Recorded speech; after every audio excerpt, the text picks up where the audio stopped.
Thank you, Chair Lazaro. I think we'll probably end up talking about both of them in concert, but I can run through the overgrowth ordinance draft quickly and then the rodent control updates quickly, and then we can talk about the kind of global issues that we need to get both of these over the finish line.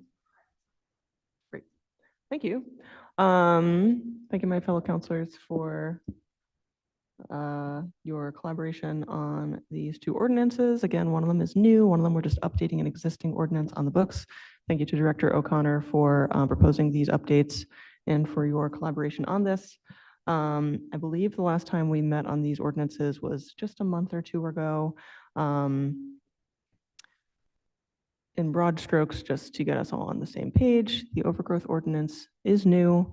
One of the reasons that we are creating an overgrowth ordinance is so that, well, it's to respond to problems. One of the problems with overgrowth is that occasionally when property owners don't take care of their property, overgrowth causes impediments on the public way, which is not fair to people who use the public way.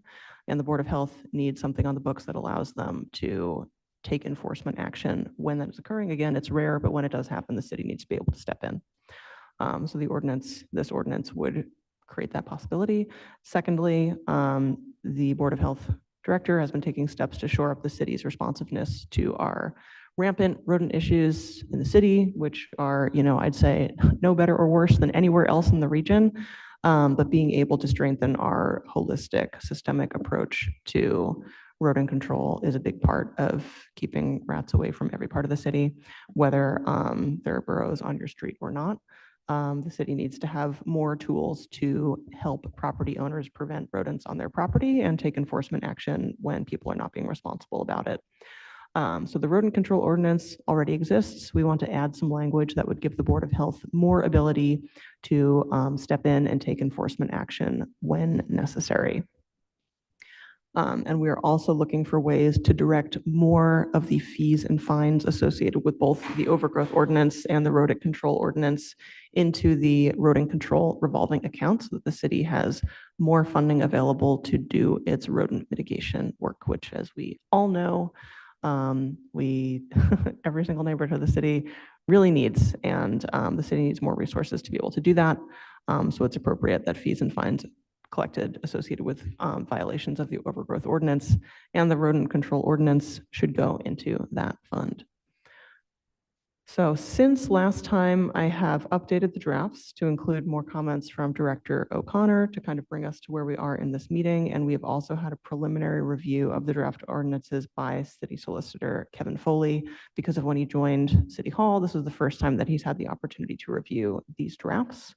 So I will quickly, I think councilors got these drafts in their packets last week, but maybe I will just walk through the two ordinances very, very quickly, and then I will move over to Solicitor Foley's red line and just try to summarize his main comments on the ordinances so far, and synthesize our next steps to get these finished.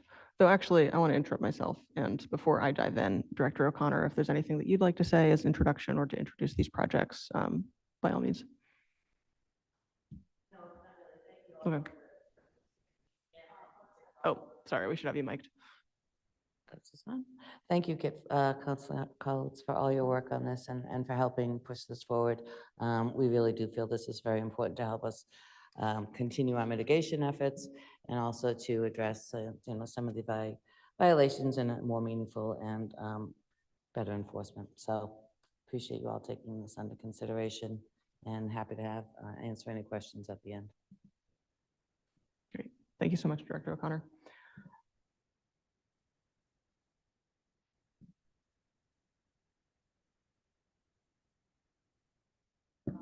Okay. Great. Thank you. I will share my screen.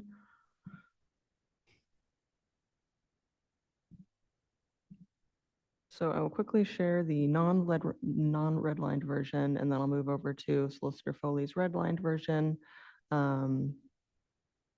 He sent these over in advance of this meeting. Unfortunately, he wasn't able to be with us tonight.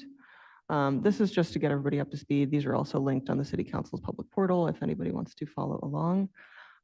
This is really short, purpose and intent. I just spoke to that.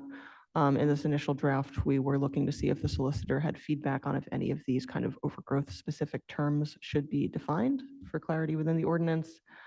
And then we get to the real substance of the ordinance, referring to prohibited and required actions in the case of overgrowth and harborage conditions, that being rodent harborage. So when stuff is going on private property that is causing plant overgrowth or rodent harborage, essentially saying that any property owner who has property abutting a sidewalk or a public right of way shall not allow overgrowth to remain to such a degree that an impediment occurs, that it blocks a right of way. It must be remained free of vegetation that is infested with rodents or other dangerous insects or animals. Property must be maintained free of pools of stagnant water that are conducive to the breeding of mosquitoes or that create a fire hazard, and property must be maintained free of an overgrowth of ragweed or other known widely allergenic plants. This was created with the collaboration of the Board of Health. Again, the point of this is not to say what people can grow in their gardens, but rather to say that people cannot create or maintain public health hazards on their property. Enforcement and penalties, first offense, written warning. I think it's, it's never the Board of Health's intent to immediately fine people. The intent is to resolve the issue, and that's reflected in the first offense being met with a letter of warning and a request to correct the issue. Second offense, $50. Third and each subsequent offense, $100. Penalty fines collected from the enforcement of this ordinance shall be deposited into the rodent control account, which already exists. And I believe that some fees are already going into that account because of the integrated pest management plans that companies that have dumpsters have to feed into. So the solicitors, let me switch what screen I'm sharing. The solicitor's feedback on this draft looks crazy, but most of it is just language tweaks, which is fine. He's the legal writer, not myself. He suggests that we renumber the ordinance. I'm just going to try to quickly summarize this red line. And I believe it was circulated to counselors via the interim clerk on Monday as well. Suggests renumbering the ordinance and putting it into a different section within our municipal code. The solicitor suggests, I believe, no definitions, feeling that those are unnecessary. I'll certainly defer to legal opinion on that. Unnecessary to include a deferential reference to the Department of Conservation and Recreation, which makes sense. That does go without saying that all local ordinances are preempted by state law.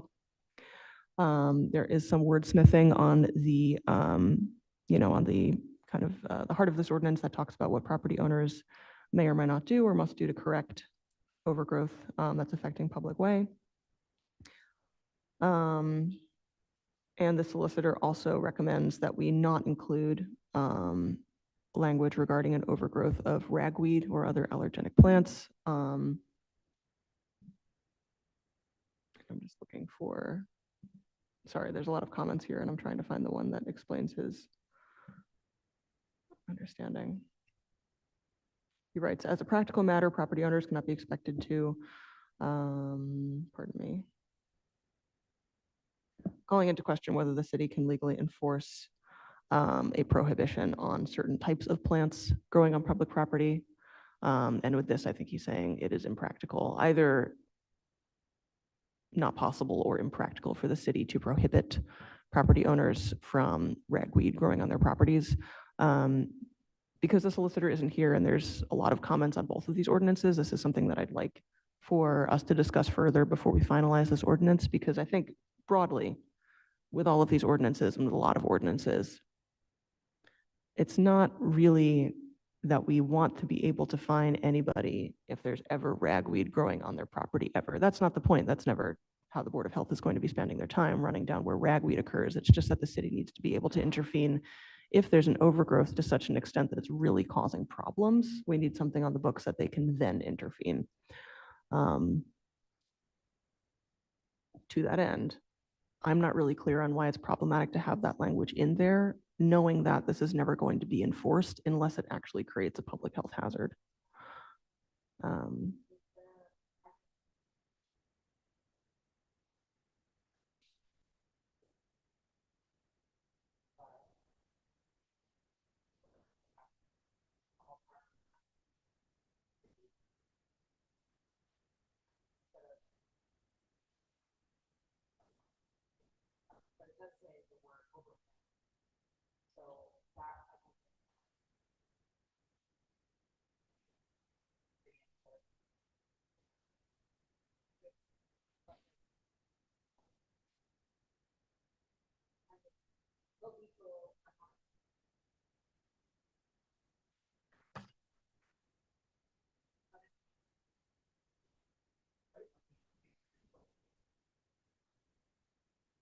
Yeah, I don't think you're amplified. No, but it's like, Jesus Christ. Sorry. Who's in the room? How does this sound okay? Now it sounds really loud. Okay. What I was saying before is it's probably a language thing, but that we could finagle it, but it kind of reminds me of legal language issues around, you know it when you see it. That if it was so much ragweed that it's causing a problem for neighbors, then it would be a problem. And it would be beneficial to have Solicitor Foley here to address the issues. Counselor Callahan, then I'll go back to Vice President Collins. Sorry, Counselor Callahan, what number is your mic? 6? Yeah, just a super quick, would it help to remove the specific ones and just say all property must be maintained free of an overgrowth of widely allergenic plants? Then we're not mentioning them by name. That might, I think what we're going to keep running into with this is that we're not going to be able to make any decisions until Solicitor Foley's here. Vice President Collins? Thank you. Yeah, no, I think these language suggestions are helpful because I think what I see in his comments is that some of my language choices seem to be, for this purpose, not quite it, which again is fine. I'm not the one with the JD. But I think, and I'd be curious to hear Director O'Connor's perspective on this as well. I think it would be good to see how much of this content can we keep as long as we change the language to be what it needs to be. Certainly, it seems like the language, all property must be maintained free of, is perhaps too comprehensive. That's fine. I think I'm certain that there's other language that still gives Board of Health latitude to intervene when things are, for example, allowed to proliferate to the extent that a public health hazard is observed. Yes. Per the complaints of neighbors. Yeah. All of it seems like the wholesale removal of the entire bullet point doesn't seem strictly necessary. Councillor Singh? Yeah, I mean, I think in reading the comment, I think the worry is that it's overbroad and would punish people who kind of can't control circumstances, or for example, maybe a stagnant pool of water just forms one day and a code enforcement officer passes by and like finds or warns them or fines them. But I do think maybe this is less of a legal question, actually more of a question for city staff to help us in defining the circumstances so there's less gray area. Because I think the way I read it as the original language, if you could scroll back up,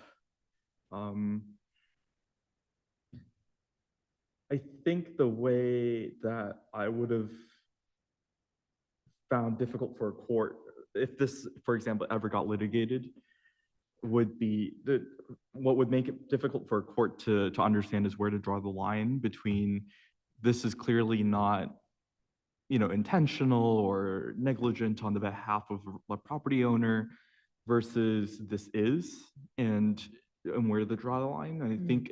I think maybe what would help with this wording is to work with city staff to find at least like a bit of a clearer line of what is and what's not.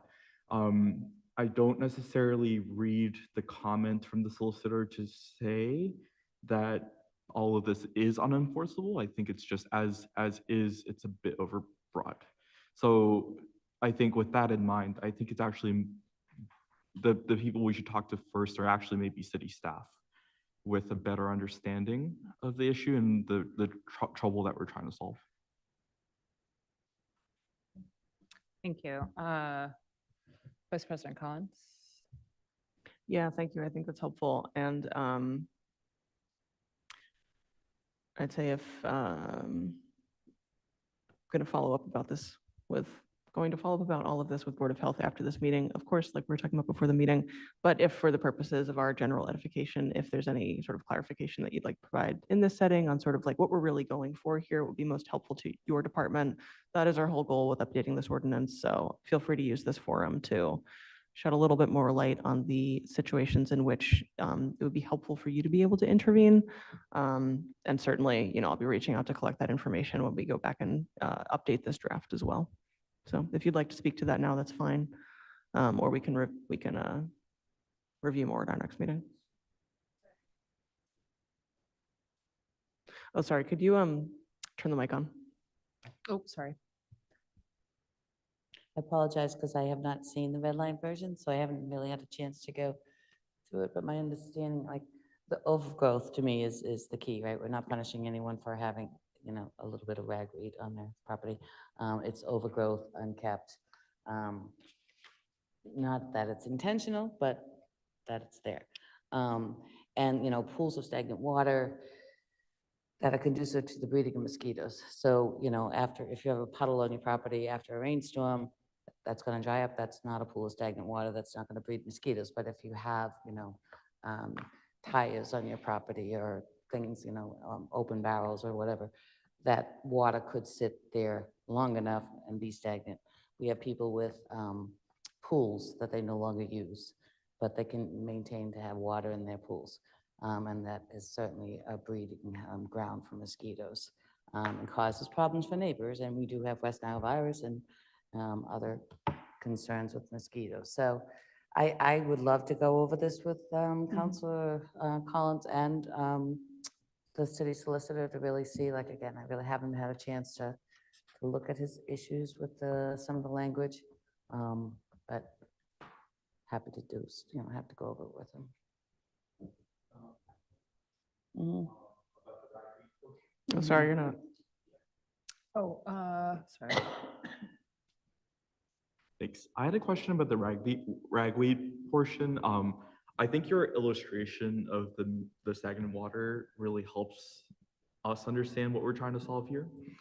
Could you kind of give a similar illustration of the ragweed situation? Certainly, again, yeah, and it would be an abundance and an overgrowth, unmaintained, unkept property that would be causing problems for neighbors, children in the area, whatever, who may have, allergies to those situations or asthma, whatever.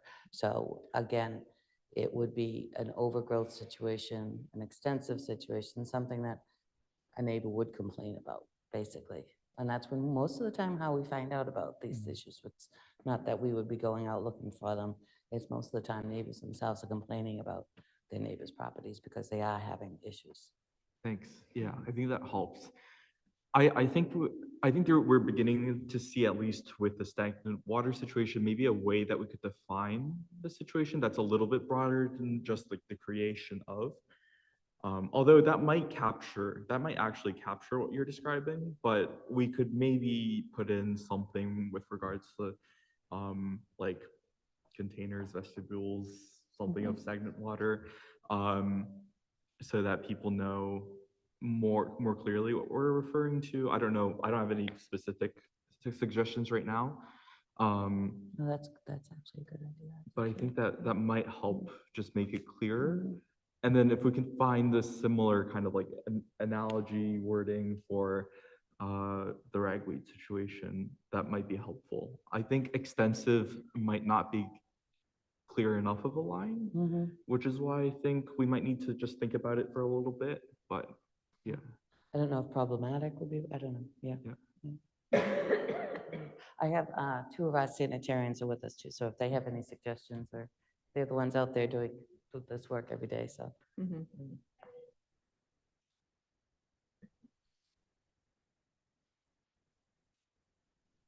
Hi, everyone. I'm Raven. I'm one of the sanitarians that works under Director O'Connor. It might be helpful just like if we're looking for language to use specifically. I don't know if anybody is familiar with the state sanitary code, the housing code. It's 105 CMR 410, but it's the code that we use a lot of the times whenever we are dealing with property owners. And there is a specific section in there that talks about stagnant water and things like that because it can be conducive for like rodents because rodents need water and things like that. So it may just be a good idea to maybe look at that if we're trying to, you know, condense it down and define it specifically because that's a legal document. This is a legal document and it may just be helpful. Yeah. That's my 2 cents. Thank you so much. Yeah, Thank that makes a you. lot of sense. Yeah. It's very helpful. Thank you. Do you need an address for the sanitarians for the record? Okay, got it. Thank you. Do you have any other questions for Raven right now? Or Vice President Collins? Thank you. I think that's really helpful. And as we continue to wordsmith this, I think we should just plan on being in collaboration to make sure that it as closely matches your needs and the language that you use as possible, because that's the whole point. Thank you. Really helpful. So just to tie a bow on the suggested edits to the overgrowth ordinance. Bear with me for 1 second.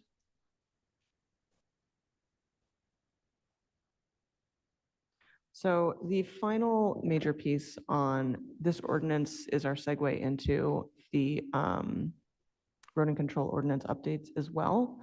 One thing that the solicitor flagged that he wants to review further, including as per his suggestion with KP Law, is making sure that we have everything in place that we need, that penalty fines collected from this ordinance and also from the rodent control ordinance can be deposited into the rodent control account. That is something that I think me and Director O'Connor are going to sync up with the solicitor about offline. I think the solicitor described to me in a phone call yesterday that he has some concerns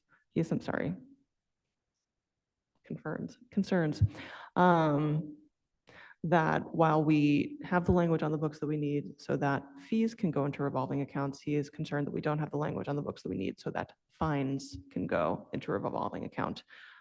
This is something we have to run down, especially because per our, is it the tobacco regulation ordinance? Fees and fines both associated with the tobacco regulation ordinance are already going into a revolving account for the tobacco regulation account. So what we need to get on the same page about with the solicitor is if we are all set to go with having fees and fines associated with these ordinances go into the rodent control account, or if there is a step missing that we need to go back and fix so that, you know, if somebody refuses to do what is needed to prevent a large infestation of rats on their property and they get fined, what do we need to do to make sure that that can go into the account where it belongs so that the Board of Health has the money it needs to prevent rodent proliferation in the future? So the solicitor raised that concern with fines from the overgrowth ordinance going into the rodent control account with this ordinance, and he raised the same concern with the rodent control ordinance as well. Director O'Connor did just before the meeting direct me to, it's our current Medford ordinance. This is Article 5, Division 4, Section 2, 964, authorized revolving funds, and that does indeed list both fines and fees going into an existing revolving account for a different one, but I think the question is, are we good and we just need to get on the same page, or is there something that we need to fix holistically so that fees and fines can both go into revolving accounts when they occur? I know this is absolutely titillating stuff, but at the end of the day, we're trying to make sure that the city has the money that it needs from property owners who are delinquent willfully so that we can prevent rodent proliferation for everybody else who is following the rules and trying to do the right thing. And not to put too fine a point on it, but when we are asked if we are paying too close attention to national or international issues, it is important to draw people's attention back to meetings like this that are very sparsely attended, but are still taking place and are about local issues such as rodent control and overgrowth of ragweed and standing water. I do have a raised hand from the DPW commissioner. Commissioner McGivern, can I ask you to unmute? Hi, thank you. Go ahead. I just caught this on the agenda. I saw you guys talking about it. I was just wondering if I could have a chance to review this ordinance. I saw a couple things in it. It seems maybe we got to look at this to see if it's duplicating anything because DPW does public right-of-way enforcement for sidewalk obstructions already based on off existing ordinance. So I just saw that piece in there. And then as far as public way and enforcement, I know the building department doesn't do that. We do that. So the DPW does enforcement in the public right of way. But I would Thank love to you. have an opportunity to dive in a little deeper and provide some comments. Yeah, Vice President Collins. Yeah, thank you, Commissioner McGivern. I just shared them with you on OneDrive, and I'd be happy to set up a meeting to get your thoughts on it before we submit revised drafts to this committee as well. Awesome. Thank you. My understanding also is that sometimes that these measures are taking place to mitigate some of these issues, but that there may not be something in place if something's proliferating to have teeth behind it. There may not be anybody empowered to take action if it's not happening beyond a warning or something like that. I'm not sure if that's the case here, but So wouldn't wanna- we have a process if vegetation is growing into the public way and it either is causing an obstruction or a sight distance, sight viewing, issue, then we do write them letters. We provide enforcement. We can fine as well. We do that as well. So I think, in general, people forget that the DPW has a large actually enforcement piece, but it's I have a part-time basically enforcement officer. I'd love to have a full-time enforcement officer, but it's a different conversation. But it's something that both me and the city engineer, as well as the deputy commissioner, are always doing, is enforcing in the public right of way. And then the building department and everybody else is on private property. So that piece completely get.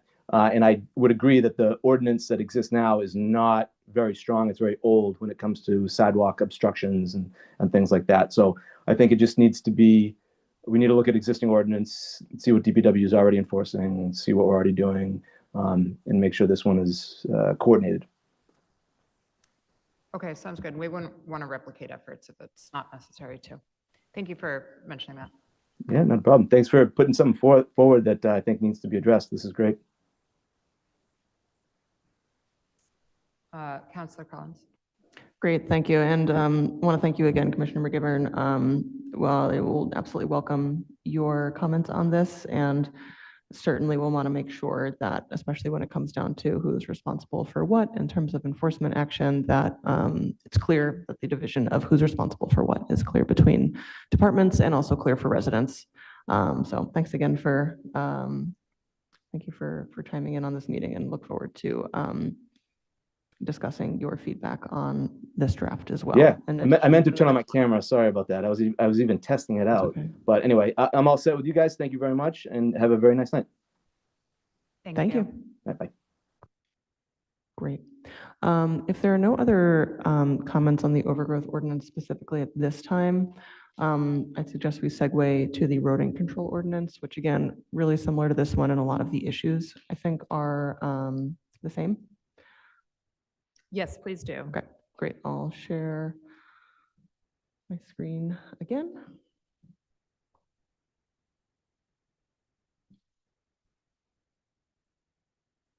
And is it helpful if I quickly run through the original draft that was circulated last week, or should we just dive right into the red line? I don't know if it's helpful for folks to see like the simpler document before we look at the marked up version, or if it doesn't matter since we're just going to look at the markup version anyway. Councillor preference. Callahan. For me, I would love to just see what is different between the two. That would be enough for me, but I don't want to speak for anyone else. Okay, great. I'll share the red line, and the versions of these from last week are again on our public portal if anybody wants to look at those. And Director O'Connor, I'm sorry that these weren't over to you before the meeting. I shared the red line versions of both of them with you during the meeting as well. So, oh, I need to start screen sharing.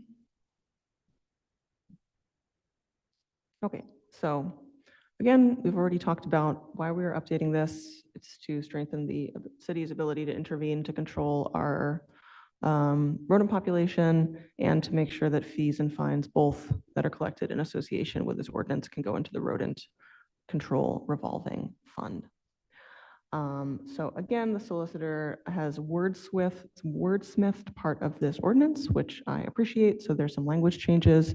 And at the end of this meeting, I'll make a motion just that I review the kind of like garden variety language changes and anything that seems like it should be run by a department head, I'll run by a department head before accepting, or otherwise I'll just accept the language changes that are just meant to tighten how this is crafted.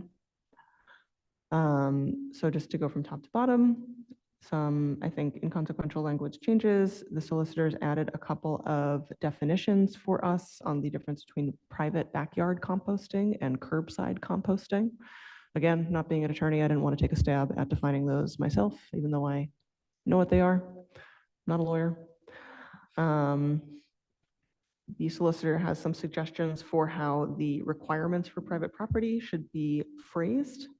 For example, the original writing in subsection A was all properties within the city must be maintained free from rats, mice, and other rodents, and it is unlawful for a property owner to fail to take such reasonable preventative and remedial measures for such purposes as prescribed by the Board of Health. I know it's kind of a mouthful. I think, again, we just see some language changes to just sort of shift the onus there and remove that free from language.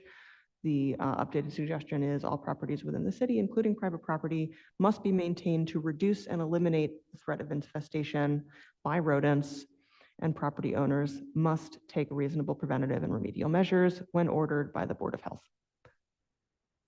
For me personally, I think that makes sense. And I think, again, it seems to me that what the solicitor is driving out here is trying to get away from this language that says all property must be perfect, and rather property owners must be responsible and they must make changes when the Board of Health tells them it's important to do so.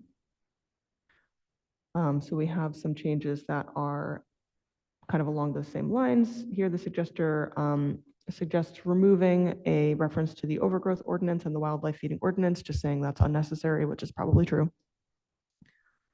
I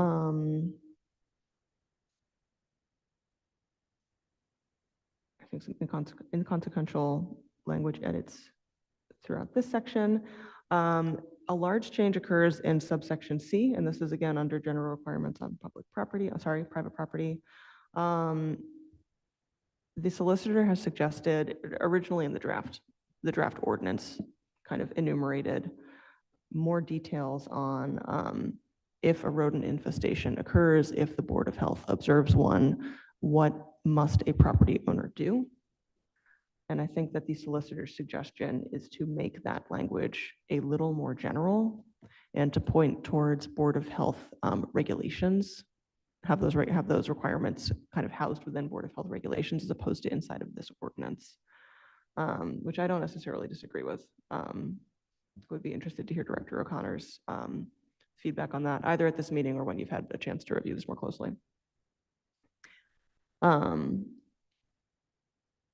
just to spell it out a little more specifically, originally this language said, if evidence of an infestation occurs, a property owner shall take all necessary measures at the expense of the owner and or occupant to eradicate the infestation and prevent future infestation. In addition, catalog this to the Board of Health. And the solicitor suggests kind of, I think, essentially simplifying this, keeping the gist of it, but having more of the details live outside of the ordinance with language such as property owners may be required to respond to infestation or rodent burrows when evidence of an infestation occurs, including evidence of untreated burrows. Property owners must take all measures required by the Board of Health at owner's sole cost and expense in order to eradicate the infestation and prevent further infestation. So I don't think that this in my read. I don't think that this weakens what we are trying to do here at all. I think it just lets more of those details live under the jurisdiction of the Board of Health as opposed to in our municipal code. One other edit that I want to flag for my fellow committee members, oh, and just to put it in Solicitor Foley's own words, he states here in a red line, he prefers to have the Board of Health order what's required rather than dictate it in the ordinance. And I think we've seen in other ordinances, there's a benefit to that in terms of, for example, if the Board of Health's rodent control policy should change in the future, that could be a vote that the Board of Health takes as opposed to having to request a legislative change. So I think that's worth considering.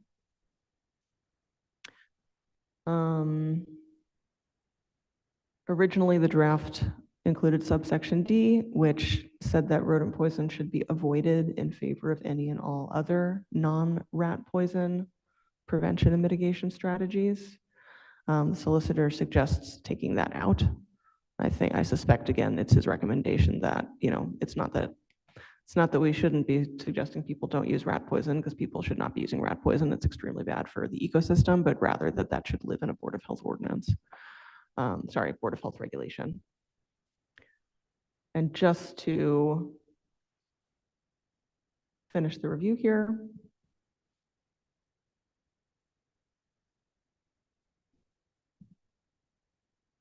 sorry, there's a lot of comments I'm scrolling through.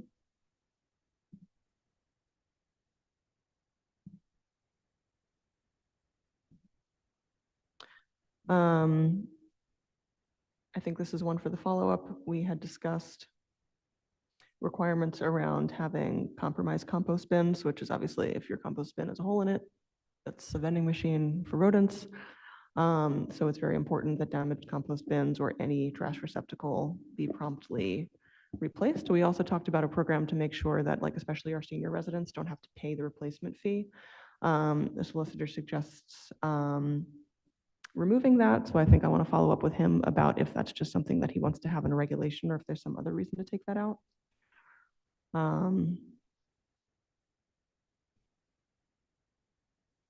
And then finally, we have, I believe, the same issue as we just talked about with the overgrowth ordinance in terms of fees and fines associated with this ordinance going into the revolving account. That's a crux of a lot of what we're trying to do here. So I think that we need to get on the same page with the solicitor about what is needed to make sure that those fees and fines can be deposited into the revolving account.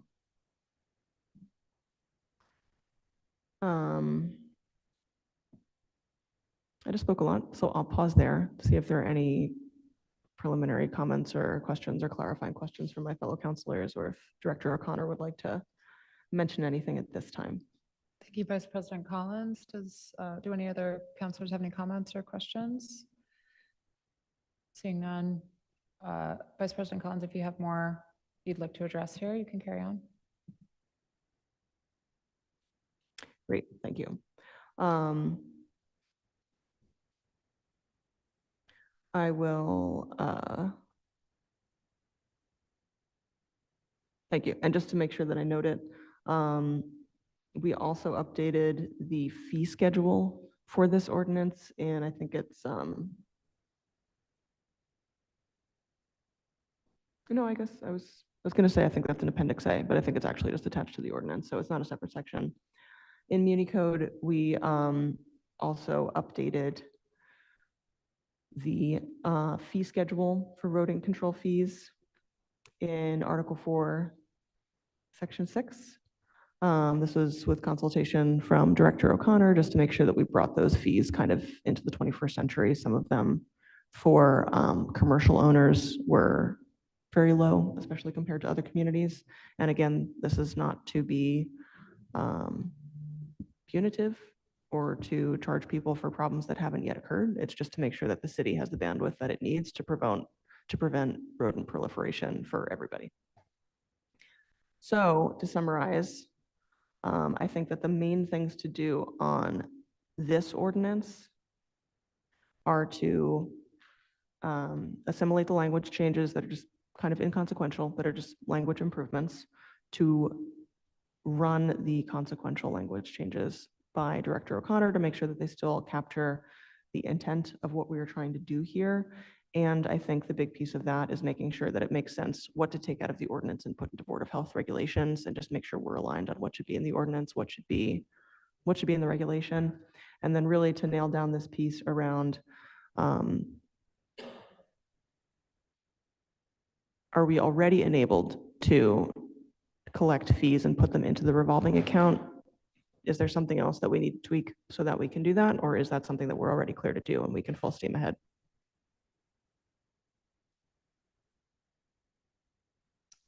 Director O'Connor? Quick comments when I was going through it, and again, I'm happy to go through the red light version and follow up with you and the city solicitor. But I did notice under a section on the road ordinance, under section 6-124, A talks about landfills or transfer stations. We may be able to revisit that because we currently don't allow transfer stations Oh. in Medford. And then under C, we talk about haulers basically of offal and other offensive substances, provide a copy of their pest management plan for the facility where the vehicles are garaged. I just think we need to specify if garaged in Medford. So not necessarily needing their IPM if they're garaged elsewhere. So that's only if they're garaged in Medford? Yeah. Okay. Great. Thank you Mhm. for the close read. And then the last thing I will bring up quickly is the fee schedule. Under food establishments, it says food establishment, food processing, or storage facility, all at $25. I think we may want to look at breaking out food establishment versus the food processing or storage facility. Oh, okay. Yeah. Do you suggest that food establishment be one category and food processing or storage be? Okay. Yes. Okay, great. And a higher fee for the processing and storage facilities. Great, that's a good catch. I'm just gonna make a quick note of that.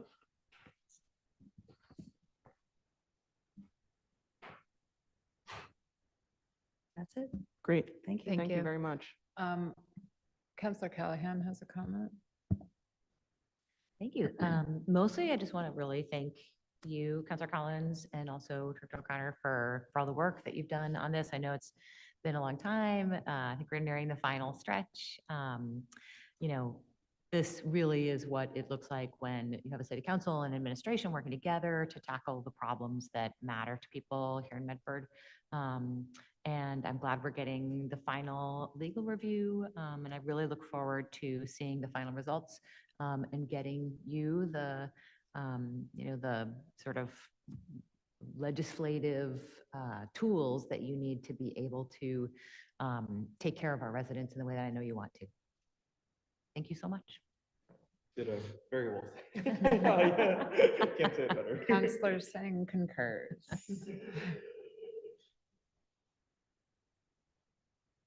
Are there any motions on the floor about these two papers? It seems like we cannot move them at the moment. Vice President Collins? Thank you. Hang on, I'm just finishing typing out my motion.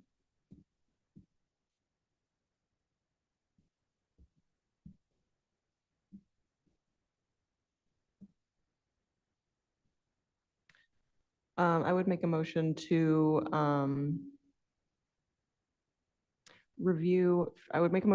for myself as the ordinance sponsor to review the solicitor's red line and incorporate any minor language tweaks, to work with Director O'Connor and Commissioner McGivern on other edits, and then to resubmit the updated drafts to Solicitor Foley for additional review and feedback, and to keep the paper in committee. Do we have a second? Seconded, on, Fair. Yeah, incorporated language tweaks. on Counselor Collins' motion, seconded by Counselor Callahan, And I can email this to you. That which language. she will email to the clerk, assistant clerk. All in favor? All opposed? The motion passes. Do we have any other motions on the floor? On the motion of Counselor Singh to adjourn, seconded by Counselor Callahan, all in favor? I All opposed? The motion passes. The